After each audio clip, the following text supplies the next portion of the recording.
Remember, this is our big book of poems. This is the front cover, back cover, and the title. The title of this book is Pickled Peppers. Now remember, this book is special because it doesn't just have one poem. It has a whole bunch of poems.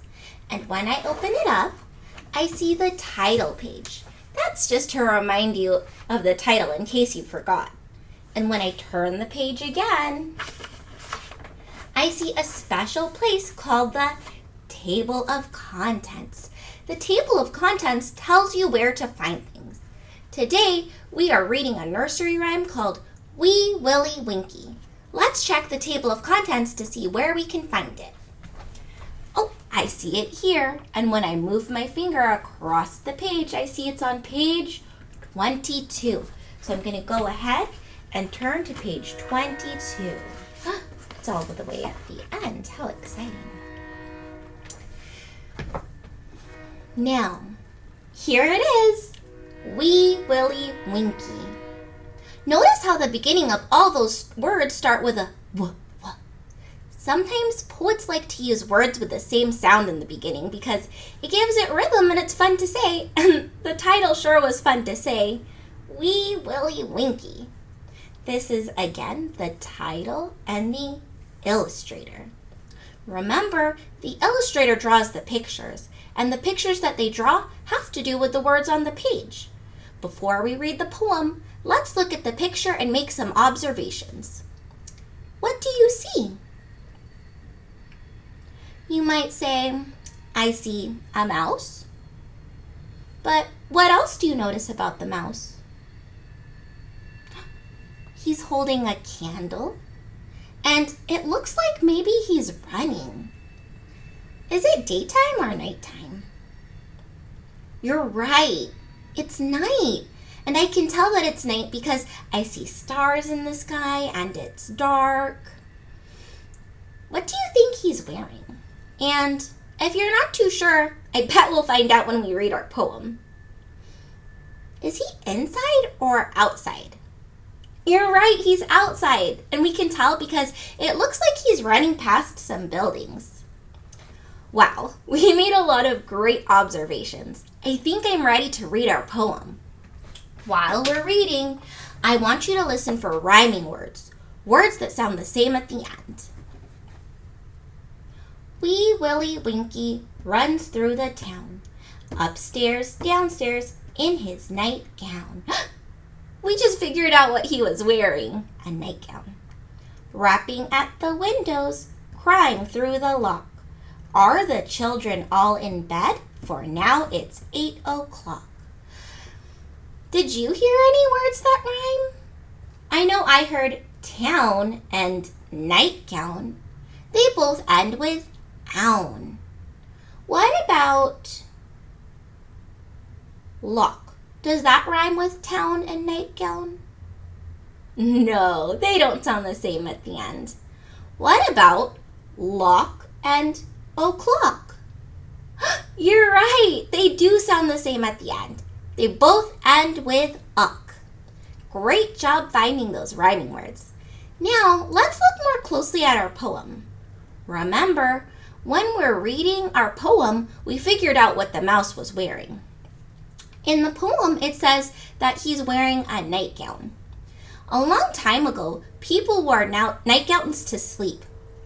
They also used to use candles because back then, people didn't have electricity, so they needed the candles to see at night.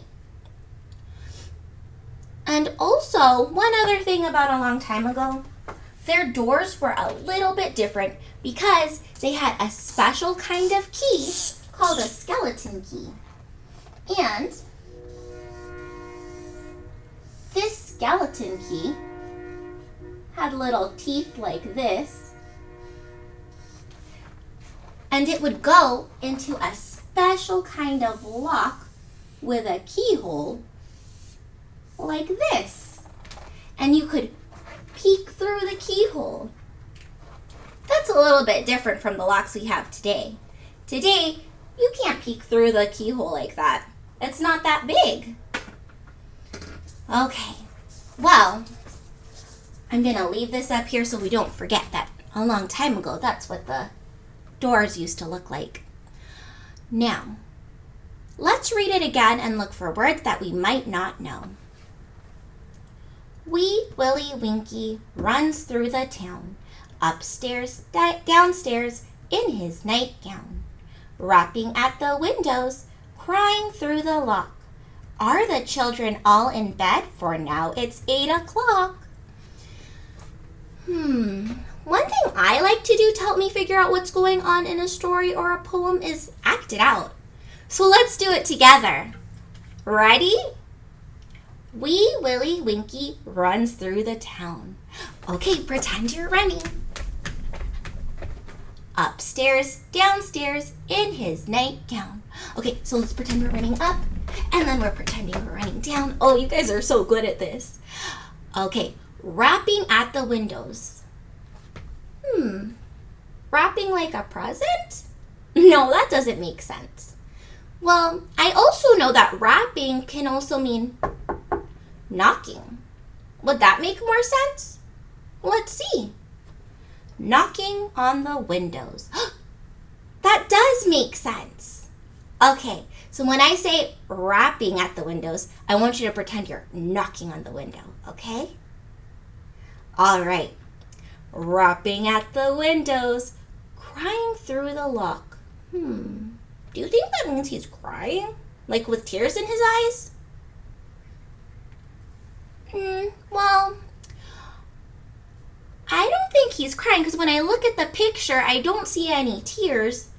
And also, notice how he has his hand. I know that when I see people with their hands like this around their mouth, they're usually yelling something. And you know what? Crying can also mean yelling. Let's see if that makes sense. Rapping at the windows, yelling through the lock. Are the children all in bed? For now it's 8 o'clock. Yes, that makes sense. Let's act it out all together one more time. Are you ready? Wee Willie Winkie runs through the town, upstairs and downstairs in his nightgown, rapping at the windows, crying through the lock. Are the children all in bed? For now it's 8 o'clock. Now that we've read it a few times, I think we can use what we know from the words in the poem and put that together with our observations of the picture. So, what do you think the mouse is doing? Remember, we read it and we acted it out. We also can look at the picture. And if I'm not sure, I can always read it again. Let's see. Wee Willie Winkie runs through the town, upstairs, downstairs, in his nightgown, rapping at the windows, crying through the lock. Are the children all in bed? For now it's 8 o'clock. Well, the poem just told me that he's running through the town and knocking on windows and yelling through the lock to ask if the children are in bed. And in the picture, I can also see him running and it looks like he's yelling. Now, remember, it's nighttime. What does he have to carry if it's nighttime? You're right. We can see him carrying a candle in the picture. But why does he need a candle again? Oh, that's right. It helps him see in the dark. So again, Wee Willie Winkie runs through the town, upstairs, downstairs, in his nightgown, rapping at the windows, crying through the lock. Are the children all in bed? For now it's 8 o'clock. Wow, you guys did such a great job helping me understand this poem. And 8 o'clock is a good bedtime for children because it's important that they don't stay up too late. That's why Wee Willie Winkie is running through the town and yelling through the lock saying, "Are the children in bed?" And it looks like they are. You guys are just so amazing. Thank you for reading this with me. I'll see you again later.